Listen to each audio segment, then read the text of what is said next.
Sister Elizabeth had never been inside a private jet before. The sleek Gulfstream G1650 that waited for her at Chicago's O'Hare Airport seemed more like a luxury hotel room than an aircraft, with its cream leather seats and polished mahogany tables.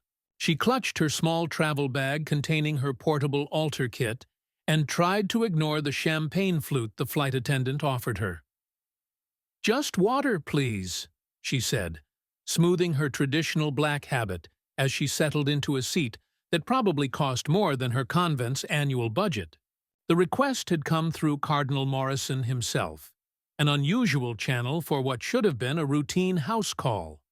Jonathan Blackwood, the pharmaceutical billionaire, had specifically requested that Sister Elizabeth celebrate a private mass at his estate in the Hamptons. The Cardinal had been oddly insistent that she accept, despite her protests that any priest could perform the service. Mr. Blackwood was very specific, Cardinal Morrison had said during their meeting. "He asked for you by name, sister. He said he'd heard about your work with terminally ill patients and wanted someone who understood difficult circumstances." Now, as the jet soared over the Atlantic coastline toward Long Island, Sister Elizabeth wondered what kind of difficult circumstances would require a pharmaceutical magnate to fly a nun from Chicago to New York for a private mass. In her 28 years of religious life, she had celebrated Mass in hospitals, prisons, and private homes, but never at the request of someone worth $12 billion. The Blackwood estate sprawled across 200 acres of pristine beachfront property, with manicured gardens that looked like something from a European palace. The main house was a neo-Gothic mansion that could have housed her entire convent, complete with towers, arched windows, and stone gargoyles that seemed to watch her arrival with stony disapproval. Marcus, the estate manager, met her at the front door, a man whose expensive suit and cold demeanor suggested he was accustomed to handling delicate situations. "Sister Elizabeth, welcome to Shadowmere. Mr. Blackwood is waiting for you in the East Wing. Seat." As they walked through corridors lined with priceless art and sculptures, Sister Elizabeth noticed something odd. The house was enormous, but eerily quiet. No sounds of staff going about their daily work, no voices from family members, no normal household activity. It felt more like a museum than a home. "How many people live here?" she asked Marcus, as they climbed a marble staircase that could have accommodated a small parade. "Just Mr. Blackwood now," Marcus replied without turning around. "Years ago, his children, they don't visit anymore. His wife passed away, too." They stopped at a heavy oak door marked with an ornate brass nameplate reading, "Private Study." Marcus knocked twice, then opened the door without waiting for a response. The room beyond was unlike anything Sister Elizabeth had expected.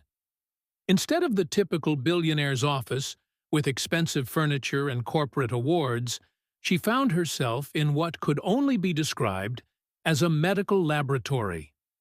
Computer monitors lined the walls, displaying what looked like brain scans and vital signs. In the center of the room stood a hospital bed surrounded by sophisticated medical equipment. In the bed lay Jonathan Blackwood himself, though Sister Elizabeth barely recognized him from the photographs she'd seen in business magazines. The man who had been known for his commanding presence and ruthless business acumen was now gaunt and pale, his once thick hair reduced to sparse gray wisps. Tubes and wires connected him to machines that beeped and hummed with quiet efficiency. "Sister Elizabeth," he said, his voice barely above a whisper, but still carrying traces of the authority that had built a pharmaceutical empire. "Thank you for coming. I wasn't sure you would." "Of course, Mr. Blackwood.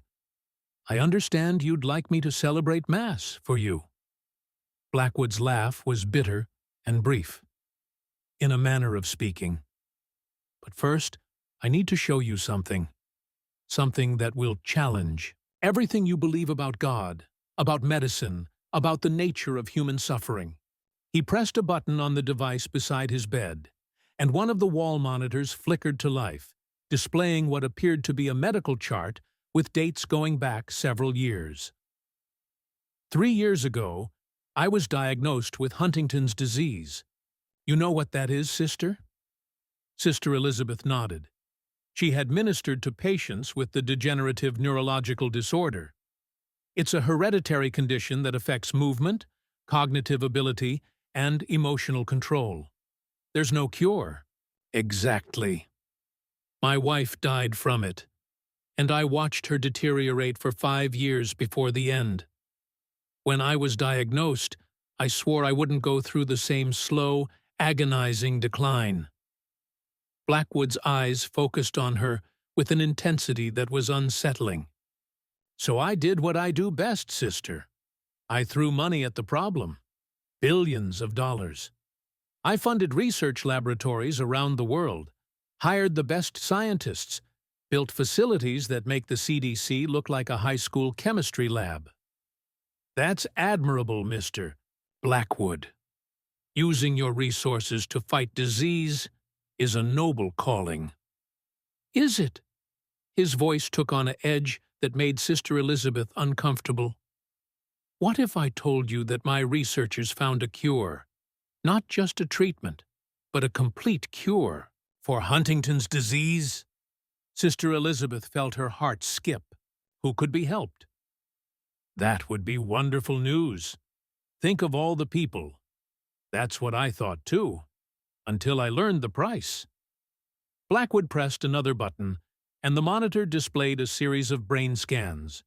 Cure works by regenerating damaged neural pathways using stem cells. But not just any stem cells, sister. These cells have to be harvested from living donors at a very specific stage of neurological development. I don't understand. The optimal donor age is between 6 and 12 years old. The procedure requires extracting neural tissue from the brainstem, which is invariably fatal to the donor. Sister Elizabeth felt the blood drain from her face. You're talking about killing children. I'm talking about saving millions of lives by sacrificing dozens. The utilitarian calculus is clear. The greatest good for the greatest number. The room seemed to spin around her. Mr. Blackwood, you can't be serious. No medical breakthrough is worth murdering innocent children. Blackwood's expression didn't change. Can't I? What if I told you that my researchers have already tested the procedure, that I've personally funded the acquisition of 23 donors over the past 2 years? Sister Elizabeth gripped the arms of her chair, feeling sick. What are you saying? I'm saying that I've been cured, sister. The Huntington's disease that should have killed me by now is completely gone. My brain scans show perfect neurological function. I have the neural tissue of murdered children flowing through my nervous system, and I feel better than I have in years. The monitors around the room suddenly made sense. They weren't just displaying Blackwood's vital signs, they were showing the neurological activity of a brain augmented with tissue from multiple donors. You're lying, Sister Elizabeth whispered. This is some kind of sick joke. Blackwood pressed a final button, and a new screen lit up showing a series of photographs. Children's faces, all between the ages of 6 and 12, all with the same hollow, terrified expression. These are my donors, sister. Street children from Bangladesh, orphans from Romanian institutions, runaways from American cities, children that no one would miss, acquired through a network of human traffickers that my money made possible. Sister Elizabeth stood up abruptly, her chair falling backward, calling the FBI. You're confessing to mass murder. I'm calling the police. Sit down, sister. Blackwood's voice carried a command that made her pause despite her revulsion. You haven't heard the best part yet. There is no best part to this horror. The best part is that it's not just me. The procedure has been performed on 47 of the world's most powerful people. Politicians, CEOs, celebrities, even some religious leaders. People who can afford the $100 million price, tag and have the connections to access the donor network. Sister Elizabeth felt reality tilting around her. Powerful people murdering children to extend their own lives? You're telling me there's a conspiracy of, I'm telling you there's a business, sister. Supply and demand. The demand for life extension among the ultra-wealthy is unlimited. The supply of disposable children is sadly abundant. This is insane. Even if such a procedure existed, even if it worked, no civilized person would participate in it. Blackwood's laugh was hollow. Civilized? Sister, civilization is a luxury, afforded by those who don't face their own mortality. When you're staring death in the face, when you have the power to choose between your life and the life of some nameless child on the other side of the world, what choice do you think most people make? Sister Elizabeth began backing toward the door, but Marcus was standing there, blocking her exit. You can't leave yet, sister. You haven't celebrated Mass for me. I will never celebrate Mass for a child killer. But that's exactly why I need you here. Blackwood's voice took on a pleading quality. Need absolution, sister. I need to confess my sins to God and receive forgiveness. Confession requires repentance. You show no sign of being sorry for what you've done. I'm sorry I had to do it, but I'm not sorry I'm alive. Sister Elizabeth stared at this man who had confessed to orchestrating the murder of children and felt something break inside her chest. Where is God in this room, Mr. Blackwood? Where is God in what you've done? That's what I'm hoping you can tell me, sister. Because if God exists, if He's watching, if He cares about justice and innocent life, then why did He allow me to succeed? Why didn't He stop me? Why didn't He save those children? The question hung in the air like smoke from a funeral pyre. Sister Elizabeth had spent her life ministering to people in crisis, helping them find God's presence in their darkest moments. But standing in this room, surrounded by the evidence of unspeakable evil, she felt the foundations of her faith cracking. Maybe, Blackwood continued, God doesn't exist. Maybe there's no divine justice, no cosmic balance, no ultimate meaning to any of this. Maybe there's just power and weakness, predator and prey, and the strong do what they will while the weak suffer what they must. No, Sister Elizabeth said, but her voice lacked conviction. Then prove it, sister. Celebrate Mass for me. Ask God to forgive my sins. See if He answers. Sister Elizabeth looked around the room at the monitors displaying the vital signs of a man whose life had been sustained by the murder of innocence. She thought about the children in the photographs, about their fear and pain, about the silence of a God who had allowed such horror to occur. I can't, she whispered. Can't or won't. Both. Blackwood nodded as if he had expected this response. Then you understand my dilemma, sister. I've spent my life building a pharmaceutical empire, ostensibly to help people, to cure diseases, to extend human life. But when my own life was threatened, when I had the power to save myself through unspeakable means, I chose survival over morality. That doesn't make it right. No, but it makes it human. And if humans are capable of such evil, if we can rationalize the murder of children for our own benefit, then what does that say about the God who created us? Sister Elizabeth found herself sinking back into her chair, overwhelmed by the weight of the questions Blackwood was raising. It says that God gave us free will, and we've chosen to abuse it. Or it says that God doesn't exist, and we're alone in a universe that doesn't care about our moral choices." The silence stretched. Between them, broken only by the beeping of the machines that monitored Blackwood's artificially extended life. "Torn, there's something else you should know, sister," Blackwood said finally. "The procedure doesn't just cure disease. It enhances cognitive function, extends lifespan indefinitely, and grants capabilities that border on the superhuman. I'm not just cured. I'm evolved." Evolved into what? A monster? Evolved into what humanity could become, if we're willing to pay the price. The 47 people who have undergone the procedure, we're effectively immortal now. We have the intelligence and resources to solve every problem facing humanity. We could end poverty, cure all diseases, even reverse climate change, built on a foundation of murdered children. Built on a foundation of necessary sacrifice. Every great advancement in human history has required sacrifice. The only difference is that now we can choose whose sacrifice to accept. Sister Elizabeth felt tears streaming down her face. Would allow such evil to serve a greater good. You're asking me to believe that God...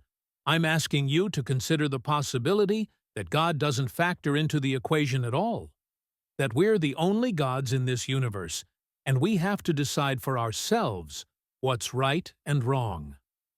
The monitors around the room continued their electronic chorus, marking time for a man who had traded his humanity for immortality. Sister Elizabeth stared at the photographs of the children who had paid the price for Blackwood's survival, and felt her faith crumbling like sand between her fingers. "What do you want from me?" she asked. "I want you to make a choice, sister. I want you to decide whether you can still believe in a God who would allow what I've done, or whether you're ready to accept that we're alone in the universe and have to create our own meaning. And if I choose to maintain my faith, then you celebrate Mass for me. You grant me absolution for my sins, and you leave here knowing that God's forgiveness extends even to child killers. And if I choose to abandon my faith, then you acknowledge that morality is a human construct, that survival is the only law that matters, and you consider whether you would like to join us." Sister Elizabeth stared at him in horror. "Join you? The procedure could work for you too, sister. You could live forever with enhanced abilities and unlimited resources to help humanity. All it would cost is your willingness to accept that. Sometimes the greatest good requires the greatest evil." The room fell silent, except for the mechanical breathing of the life support systems. Sister Elizabeth closed her eyes and tried to pray, but found only emptiness where her connection to God used to be. When she opened her eyes, Blackwood was watching her with the patience of someone who had all the time in the world. "I need to think," she said finally. "Of course. Marcus will show you to a guest room. Take all the time you need, sister. We're in no hurry." As Marcus led her through the corridors of the mansion, Sister Elizabeth caught glimpses of other rooms through half-open doors, a surgical suite that looked more advanced than any hospital operating room, a communications center with screens showing locations around the world, a meeting room where she could see the silhouettes of people in what appeared to be a video conference.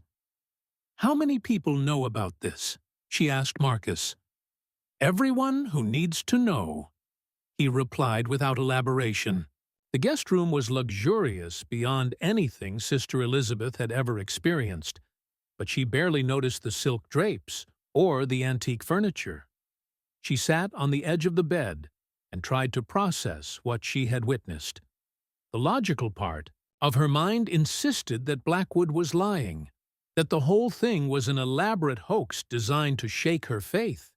But the evidence was overwhelming. The medical equipment, the photographs, The casual way he had described such horrific crimes. If it was true, if powerful people were really murdering children to extend their own lives, then what did that say about the world she had dedicated her life to serving? What did it say about a God who would allow such evil to flourish? She tried to pray, but the words felt hollow in her mouth. How could she ask for God's guidance when she was no longer sure he was listening? A soft knock at the door interrupted her thoughts. Marcus entered with a tray of food and a tablet computer. "Mr. Blackwood thought you might want to see this," he said, setting the tablet on the bedside table. "It's a live feed from one of our acquisition facilities." Sister Elizabeth's hands shook as she picked up the tablet. The screen showed what appeared to be a children's dormitory somewhere in Southeast Asia. Dozens of children, all between the ages of 6 and 12, were sitting quietly on simple cots. They looked well-fed and clean, but their eyes held the same hollow expression she had seen in the photographs. "They're being cared for," Marcus said quietly. "Given the best medical care, education, recreational activities. Their last months are probably better than their entire lives would have been on the streets." "Their last months," Sister Elizabeth repeated numbly. "The procedure requires the donors to be in perfect health. We make sure they are."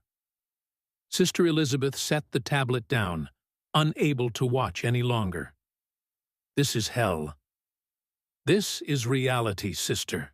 The world has always been divided between those who have power and those who don't.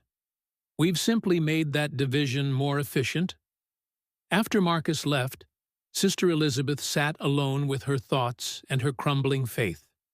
She had entered religious life believing that God was good, that evil would ultimately be defeated, that her service would make a difference in the world. But if Blackwood was telling the truth, if the most powerful people in the world were literally feeding on the lives of innocent children, then what hope was there? What point was there in prayer, in service, in believing that good would triumph over evil? She thought about the children in the photographs, about their fear and suffering, about the silence of a God who should have protected them. She thought about Blackwood's challenge. Celebrate Mass for him and grant him absolution, or abandon her faith entirely. The choice seemed impossible. How could she forgive someone who had committed such evil? But how could she abandon the faith that had given her life meaning for nearly 3 decades? As the night wore on, Sister Elizabeth found herself considering Blackwood's third option, joining them. If the world was really as dark as he claimed, if power was the only thing that mattered, then perhaps the only way to help anyone was to gain power herself. The procedure could give her immortality, enhanced intelligence, unlimited resources. She could spend eternity working to help humanity, to protect children, to fight against the very evil that had created her. But the price was accepting that evil, participating in it, becoming complicit in murder. Dawn was breaking over the Long Island Sound when Marcus returned to escort her back to Blackwood's study. The billionaire looked exactly the same as he had the night before. The artificial vitality granted by murdered children had frozen him in a state of perfect health. "Have you decided, sister?" Sister Elizabeth looked around the room one more time, at the monitors, at the medical equipment, at the photographs of dead children. She thought about her life of service, about the faith that had sustained her through decades of ministry, about the God who had remained silent in the face of unspeakable evil. "I've decided," she said quietly. "And?" Sister Elizabeth reached into her bag and withdrew her portable altar kit. She spread the white cloth on a nearby table, arranged the sacred vessels, and began the ritual she had performed thousands of times before. "In the name of the Father, and of the Son, and of the Holy Spirit. As she celebrated Mass for a man who had confessed to murdering dozens of children, Sister Elizabeth felt the last remnants of her faith die within her. But she also felt something else being born, a cold, practical understanding that if she wanted to fight monsters, she might have to become one herself.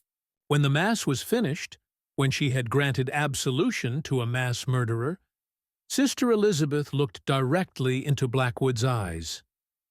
"I accept your offer," she said. "The procedure? Everything. I want to join you. I want the power to fight people like you." Blackwood smiled, the expression of a predator who had successfully corrupted his prey. "Welcome to the future, sister. Or should I say, former sister." As preparations began for her transformation, Elizabeth, she was no longer Sister Elizabeth, wondered if she had made the right choice. She had lost her faith, abandoned her vows, and agreed to participate in the murder of innocence. But perhaps, she told herself, sometimes the greatest good required the greatest evil. Perhaps the only way to save some children was to sacrifice others. Perhaps survival really was the only law that mattered. The machines that would soon sustain her artificially extended life hummed their electronic lullaby, drowning out the screams of her conscience and the silence of a God who had either never existed or had simply stopped caring about the fate of his creation.